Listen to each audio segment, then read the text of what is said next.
Now, some of the ideas that we've talked about in having a personal relationship with God are, things like having a prayer life and finding our value, our validation in Christ, and seeking to live out holiness as we reject sin.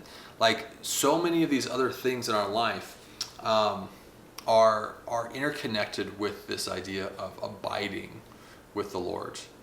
That in prayer, it's abiding that strengthens our prayer life, and our prayer life that reinforces, and abiding really flows out of. It's in that place of abiding in the presence of God that I find validation and value in and through my day, day in and day out, and I find the motivation in being that person with the Lord to pursue after the holiness of Him as a result. And so abiding with the Lord, that we sometimes that is mental, intellectual, like what do I have a mind in love with God? Certainly, but we're typically, when we're talking about abiding, talking more deeply. Like it's hard to really think about the Lord intellectually while I'm working on Calc 3 or fluids or doing accounting homework, right? Like it's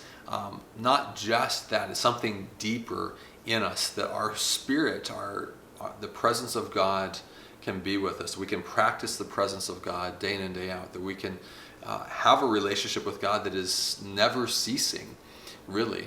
And so learning to abide with the Lord throughout the day. Sometimes that just starts with recognizing that God is with us, whether we recognize Him or not.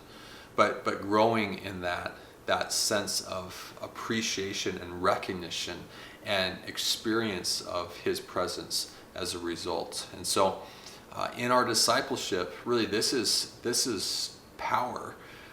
When we can walk with people in their growing a life of abiding with the Lord, there is so much power in that, because of the fulfillment in our faith and the motivation that our faith takes on as a result of being with the Lord day in and day out. So